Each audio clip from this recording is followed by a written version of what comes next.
Welcome to our YouTube channel learning with Shah. Learning with Shah में आप सबका स्वागत है। आइए आज के लेसन की शुरुआत करते हैं। आज के हमारे टॉपिक का डिस्कशन का जो टॉपिक है वो Indian economy, jobs and growth. हमारी इंडियन इकोनॉमी एक फास्ट पेस्ड इकोनॉमी है। हमारी कंट्री का जो जीडीपी है वो दूसरे कंट्री के बनिस्बत in comparison to other developing and develop countries तेज़ी से ग्रो कर रहा है। आईएमएफ ने 2023-24 के फाइनेंशियल ईयर में इंडिया का जो जीडीपी रेट है उसका प्रोजेक्शन 6.1 से बढ़ाकर 6.3% कर दिया है, जबकि दूसरे डेवलप इकोनॉमी का प्रोजेक्शन घटाकर रिड्यूस करके 3.9 से 3.7% कर दिया गया है। यानी हमारी कंट्री, हमारे मुल्क का जीडीपी दूसरे कंट्री की बनिस्बत काफ़ी बेहतर परफॉर्म कर रहा है। राइटर ये कहते हैं कि हमारी कंट्री में ग्रोथ का प्रॉब्लम नहीं है, लेकिन यहाँ पर इनइक्वल इनकम्स का प्रॉब्लम है। हमारे मुल्क की एक बहुत बड़ी आबादी बेरोज़गारी से यानी अनएम्प्लॉयमेंट से जूझ रही है। एक तरफ कुछ पूंजीपतियों के हाथों में मुल्क की 60% दौलत है, दूसरी तरफ 80% लोगों के हाथों में सिर्फ 20% रिसोर्सेस हैं। ऐसे हालात में जबकि हम इनइक्वल डिस्ट्रीब्यूशन ऑफ इनकम यानी इनकम का जो गैप है, इनकम डिस्ट्रीब्यूशन का जो गैप है वो काफ़ी बढ़ा हुआ है। The rich are getting richer and the poor are getting poorer. और अगर यही सिनारियो रहा तो वो दिन दूर नहीं जब हमारे मुल्क की जीडीपी 5 ट्रिलियन या 10 ट्रिलियन तो हो जाएगी, लेकिन आबादी का एक बहुत बड़ा हिस्सा गरीबी रेखा के नीचे चली जाएगी। ओवरऑल जीडीपी ग्रोथ तो हमारी अच्छी है, लेकिन फिर भी हर स्टेट में जॉब्स को लेकर रिजर्वेशन की मांग चल रही है। अभी हाल ही में बिहार में कास्ट सेंसस हुआ और उस कास्ट सेंसस में ये सामने आया कि आबादी का एक बहुत बड़ा हिस्सा बैकवर्ड हो चुकी है इकोनॉमिकली, और उनके जॉब्स में रिजर्वेशंस के बढ़ाने की तजवीज़ आई है, प्रपोज़ किया गया है, सजेस्ट किया गया है कमेटी के द्वारा। जो बिहार ने जो कमेटी बनाई थी कास्ट सेंसस के बेस पर कास्ट सेंसस करने की। तो इकोनॉमिकली जो वीकर सेक्शंस हैं, चाहे उनका कोई भी कास्ट हो, रिगार्डलेस ऑफ देयर कास्ट और क्रीड और रिलीजन, हर स्टेट में जॉब्स के रिजर्वेशन की डिमांड है। अभी हाल ही फ़िलहाल हरियाणा के स्टेट ने प्राइवेट कंपनीज़ में हरियाणा के लोगों को जॉब्स देने के लिए 75% सीट रिज़र्व किया था ऐसे पोस्ट के लिए जिनकी सैलरी बिलो 30,000 है। लेकिन हरियाणा और पंजाब हाई कोर्ट ने हरियाणा के इस कानून को रिजेक्ट कर दिया, अनकॉन्स्टिट्यूशनल करार दिया, और एक इक्वल लेवल प्लेइंग फील्ड करने की बात कही गई। Jobs on the basis of quality and skill बात की गई। इक्वल अपॉर्चुनिटी की बात कही गई। Right to freedom of movement की बात कही गई। तो आखिर अगर हमारे कंट्री का जीडीपी इतनी तेज़ी से ग्रो कर रहा है, हमारी कंट्री आज इन टर्म्स ऑफ इकोनॉमी 5वें स्थान पर है। हम सब जानते हैं कि यूनाइटेड स्टेट्स नंबर 1 पर है, उसके बाद चाइना है, चाइना के बाद फ्रांस के बाद जर्मनी, और हम 5वें स्थान पर यूको को ओवरटेक करके 5वें मुकाम पर आने में कामयाब हो पाए हैं। हमारे मुल्क की हुकूमत ने ये दावा किया कि हम 2026 तक 5 ट्रिलियन डॉलर इकोनॉमी गेन कर लेंगे। लेकिन ये जो दावा है कहीं ना कहीं ये ओवर एम्बिशियस लग रहा है, क्योंकि कोविड के कारण पिछले 2020 से लेकर 22-23 तक जीडीपी ग्रोथ में काफ़ी कमी देखी गई। हालांकि ये कमी पूरी दुनिया में थी, करीब तमाम मुल्कों में जो कोविड का जो असर रहा वो ज़िंदगी के मुख्तलिफ मैदानों में रहा और इकोनॉमी इससे बहुत ज़्यादा हर कंट्री की मुतासिर हुई है। बहरहाल हमारी कंट्री भी एक्सेप्शन नहीं है, हमारी कंट्री पर भी काफ़ी बुरा असर पड़ा है और इंडियन इकोनॉमी जो 2026-27 तक $5 ट्रिलियन होती हुई नज़र आ रही थी, अब हो सकता है कि वो 28-30 हो जाए। लेकिन 2024-25 में हमारी कंट्री का जो इकोनॉमी है वो $4 ट्रिलियन होती हुई नज़र आ रही है। तो इकोनॉमी की जो हालत ठीक ठाक है, हमारे कंट्री में पैसों की कमी नहीं है, हमारे कंट्री में जीडीपी के बढ़ने की जो रफ्तार है उसमें कमी नहीं है, लेकिन कहीं ना कहीं जो इनकम का जो डिस्ट्रीब्यूशन है वो अनइक्वल है और गरीबी और अमीरी का जो फ़र्क है वो काफ़ी उसका गैप बढ़ता हुआ नज़र आ रहा है। यही कंडीशन यूएस इकोनॉमी का भी है। हालांकि यूएस इकोनॉमी का जो इकोनॉमिक नंबर्स है, इट्स हेडलाइन इकोनॉमिक नंबर्स, वो काफ़ी बेहतर करता हुआ नज़र आ रहा है, it seems to be doing well. लेकिन फिर भी यूएस के जो सिटीजन्स हैं वो अपनी कंट्री के इकोनॉमिक डेवलपमेंट से, इकोनॉमिक कंडीशन से सेटिस्फाइड नहीं है। They are not satisfied with the state of their economy. और अमेरिका जैसी कंट्री में अनएम्प्लॉयमेंट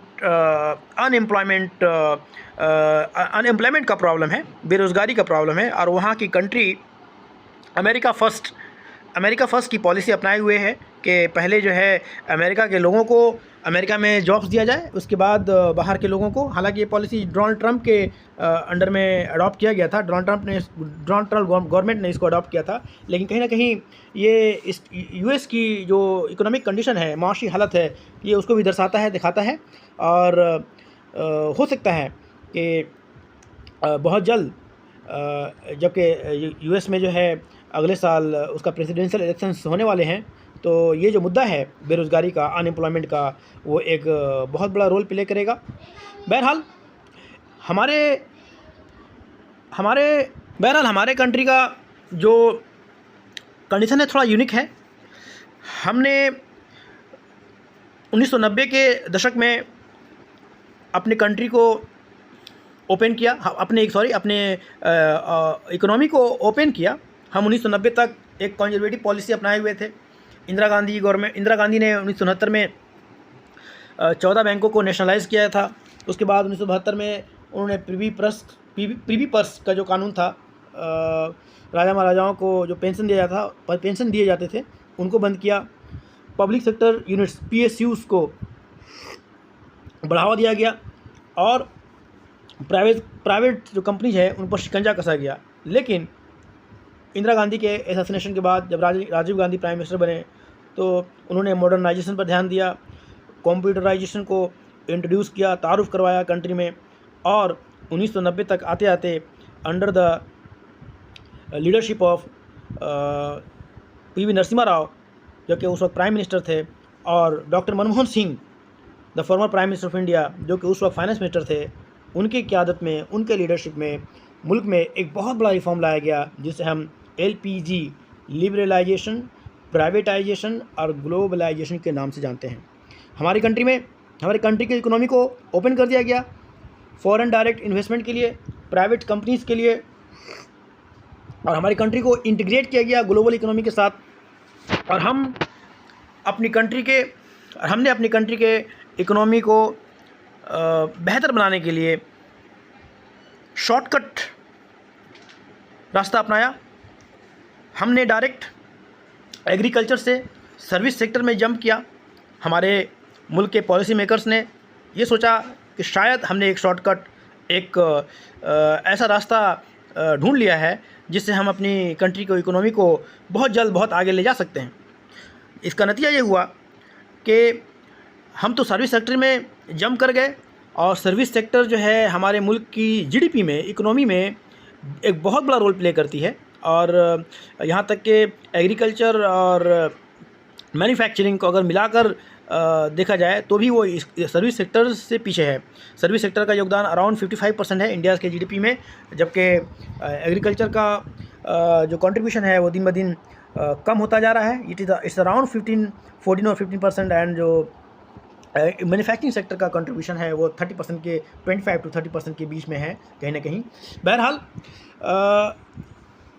हमारी कंट्री के लोग पर्टिकुलरली जो लोग रूरल एरियाज़ में हैं वो इतने हाईली स्किल्ड नहीं हैं, उनके अंदर सर्विस सेक्टर में काम करने की, सर्विस सेक्टर में खुद को सर्वाइव करने की, क्वालिटी सर्विस देने की क्षमता नहीं है, एबिलिटी नहीं है। खासकर जो इंफॉर्मेशन टेक्नोलॉजी का जो सेक्टर है वो एक हाईली स्किल्ड सेक्टर माना जाता है, और कहीं ना कहीं उस ज़माने में, उस दौर में इंडियंस इसके लिए रेडी नहीं थे। सर्विस सेक्टर में हालांकि हमारी कंट्री काफ़ी अच्छी करती है, और हमारे कंट्री के जो इंजीनियर्स हैं, सॉफ्टवेयर इंजीनियर्स, आईटी एंड आईटीज़ के, उनकी काफ़ी डिमांड है ग्लोबल मार्केट में। लेकिन सर्विस सेक्टर में हम कितने लोगों को जॉब दे सकते हैं? हमारे मुल्क की आबादी जो है at present more than 140 crore, it's around 145 crore. हर साल लाखों ग्रेजुएट्स कॉलेज से निकलते हैं, हज़ारों लाखों engineers MBAs CAs pass out होते हैं। इतने बड़ी आबादी को, इतने such large number of graduates को हम चाहे भी तो सर्विस सेक्टर में एम्प्लॉयमेंट नहीं दे सकते। नतीजे के तौर पर या तो इन्हें अपने काबिलियत से नीचे आकर पेटी जॉब्स, कोई छोटा बड़ा काम करना पड़ता है जिसे हम जॉब लेसी कहेंगे। अगर कोई एक हाईली स्किल, एक इंजीनियर, एक MBA CA अगर 10th लेवल का काम करता है तो उसे अनएम्प्लॉयड ही कहा जाएगा। बहरहाल हमारे कंट्री में लाखों करोड़ों लोग ऐसे हैं जो सेमी स्किल्ड या अनस्किल्ड वर्कर्स की कैटेगरी में आते हैं। ऐसे वर्कर्स का काफ़ी इस्तेहसाल होता है, एक्सप्लॉयटेशन होता है। इनको अक्सर टेम्प्रोरी जॉब्स दिया जाता है, कॉन्ट्रैक्ट बेसिस पर जॉब दिया जाता है, जहां उनको ना तो प्रॉपर वेज दिया जाता है और ना ही उनको कोई और social security schemes like health coverage, pension, gratuity and other benefits like maternity leave, medical leave, ये सारी सुविधाएं नहीं दी जाती। जबकि जो लोग ऑर्गेनाइज सेक्टर्स में हैं, जो कि एक बहुत छोटी सी आबादी जो कि ऑर्गेनाइज सेक्टर में है, उनको ये सारी सुविधाएं हैं। तो हमारे कंट्री में हमारे कंट्री की इकोनॉमिक कंडीशन तो अच्छी है, लेकिन जो लेबर्स हैं, जो लेबर इंटेंसिव सेक्टर्स हैं लाइक मैन्युफैक्चरिंग, उसमें काम करने वालों की कंडीशन अच्छी नहीं है, उन्हें वो सुविधाएं नहीं हैं, उनको जितनी वेजेस मिलनी चाहिए वो वेजेस उनके मेहनत के हिसाब से, लेबर के हिसाब से नहीं दिया जा रहा है। That is not proportionate to their labour. हमने ये गलती की थी कि हमने जो है शॉर्टकट रास्ता अपनाया और एग्रीकल्चर से सेक्टर की तरफ मूव किया, जबकि हमें अपने मुल्क के लोगों को जॉब्स देने के लिए, अपने मुल्क के लोगों को, अपने मुल्क में प्रोडक्शन को बढ़ाने के लिए, इंडिया में गुड्स एंड सर्विसेज को पैदा करने के लिए अपने मैन्युफैक्चरिंग सेक्टर पर ध्यान देना चाहिए था। हमें ज़्यादा से ज़्यादा मैन्युफैक्चरिंग यूनिट्स और इंडस्ट्रीज़ सेटअप करने चाहिए थे, जहां हमारे मुल्क के लोगों को जॉब्स मिलता और हमारी ज़रूरत के सामान, जो एसेंशियल आइटम्स हैं, हम खुद तैयार करते हैं, जो कि आज 2022 में make in India, produce in India, है ना, के नाम से ये गवर्नमेंट स्कीम चला रही है, नारे लगा रही है कि हमें अपने सामान खुद तैयार करने। लेकिन ये चीज़ तो बहुत पहले होना चाहिए था। चाइना ये काम 50 साल पहले करके निकल गई, और अमेरिका तो हमसे 100 साल आगे है। आज हम जिस दहलीज पर हैं, आज हम जिस सिचुएशन में हैं, अमेरिका 100 साल पहले था, चाइना 40-50 साल पहले था। तो जो अमेरिका और चाइना ने 100 साल पहले, 40 साल पहले किया, we are doing the same thing in 21st century, that too in 2020s। अब हम एक ऐसे मोड़ पर हैं कि जब हमारे सामने एक बहुत बड़ा रिवोल्यूशन, जिसे हम अगर 4th इंडस्ट्रियल रिवोल्यूशन कहें तो बेजाना होगा, हम AI, आर्टिफिशियल इंटेलिजेंस और ऑटोमेशंस की चौखट को पार कर चुके हैं। हमारे ज़िंदगी में आर्टिफिशियल इंटेलिजेंस दाखिल हो चुका है। तो अब हमें तैयार रहना चाहिए कि हम कैसे अपने मुल्क के लोगों को ज़्यादा से ज़्यादा स्किल बनाएं, जो लेटेस्ट टेक्नोलॉजी है लेटेस्ट टेक्नोलॉजी सिखाएं। हमारे बच्चे नौजवान जो स्कूल और कॉलेज से पास आउट हो रहे हैं उनके पास स्किल हो, ताकि वो जब कॉलेज से बाहर आएँ तो in the field of industry, in the field of jobs उनकी डिमांड रहे और वो मुल्क की कंट्री में और इकोनॉमी में हिस्सा ले सके। और एक एस्पेक्ट है इकोनॉमी का, एक और ऐसा फील्ड जहां हम सेमी स्किल्ड और लो स्किल्ड अनस्किल्ड वर्कर्स को चाहें तो खपा सकते हैं, वहां उनकी ज़रूरत है।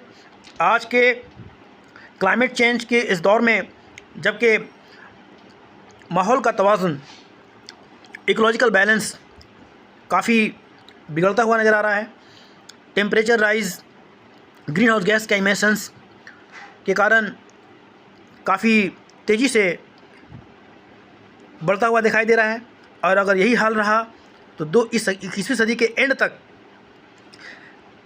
2.5 से लेकर 2.9 डिग्री सेंटीग्रेड तक टेम्परेचर बढ़ सकता है, जो कि प्री इंडस्ट्रियल लेवल के एवरेज के थ्रेशोल्ड से काफ़ी ऊंचा है। और अगर ऐसा होता है तो ना सिर्फ इंडिया बल्कि दुनिया का एक बहुत बड़ा हिस्सा इनहेबिटेबल हो जाएगा, नाकाबिले रिहाइश हो जाएगी जानदारों के लिए। तो हमें ऑर्गेनिक ग्रीन डेवलपमेंट पर ध्यान देना है, to reduce carbon emission, to reduce green house gas emissions. और इसके लिए हमें सेमी स्किल्ड और अनस्किल्ड जो हमारे मुल्क में एक बहुत बड़ी आबादी है, हम अगर चाहें तो उनके लेबर्स को उनकी ये जो मैन पावर है, उस मैन पावर को ऑर्गेनिक ग्रीन एनर्जी और organic products, green products produce करने में लगा सकते हैं। बहरहाल अगर हम वाकई में सीरियस हैं तो हमें अपने मुल्क के लोगों की बात को सुननी पड़ेगी। हमें पॉलिसी मेकिंग के दौरान सिर्फ पूंजीपति को ध्यान में रखकर नहीं बनाना होगा, बल्कि हमें labourers, workers, small holding farmers, small businessman, entrepreneurs और वीमेन, जो कि इकोनॉमी का एक बहुत बड़ा पार्ट है, लेकिन उनके कंट्रीब्यूशन को इकोनॉमी में काउंट ही नहीं किया जाता। जो औरतें domestic help, house hold help और केयर गिविंग का काम करती हैं, उनके कंट्रीब्यूशन को हमारे जो पॉलिसी मेकर्स हैं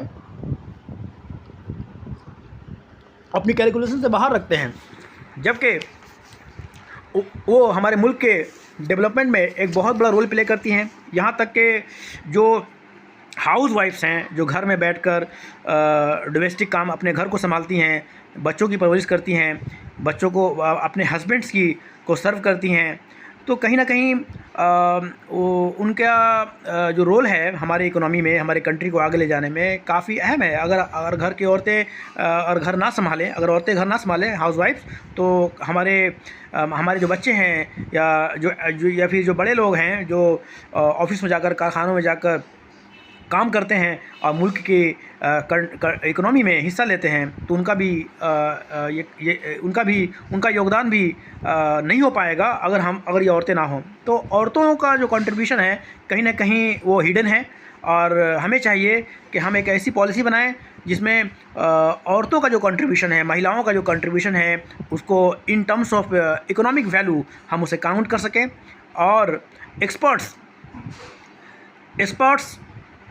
पॉलिसी के दौरान इन तमाम बातों का ख्याल रखें कि कैसे जो है हम एक ऐसी पॉलिसी बनाएं जहां ना सिर्फ हमारे मुल्क की इकोनॉमी ग्रो करे, हमारे मुल्क की जीडीपी ग्रो करे, बल्कि एक लेवल प्लेइंग फील्ड हो, और जो इनकम का जो गैप है द रिच एंड पुअर के दरमियान, वो गैप कम हो। इसके लिए हमें जो है लोगों के जो रिक्वायरमेंट है, लोगों का जो डिमांड्स है, उनको सुनना होगा और उनके रिक्वायरमेंट्स और डिमांड्स को माइंड में रख कर पॉलिसी बनानी होगी। एक ऐसा बैलेंस अप्रोच बनाना होगा कि हमारे मुल्क की जो जीडीपी है, इकोनॉमी है, वो भी आगे जाए और हमारे मुल्क के जो लोग हैं उनके हाथों में भी पैसा आए, उनकी भी जो गरीबी है वो गरीबी दूर हो, उनका भी इनकम बढ़े, वो भी जो सुविधाएं हैं वो सुविधाओं को अवेल कर सके। गरीब और अमीर का जो फ़र्क है वो फ़र्क कम से कम हो सके, और अगर ऐसा करने में हम कामयाब होते हैं तभी हमारी कंट्री जो है एक डेवलप कंट्री बनेगी। बग़ैर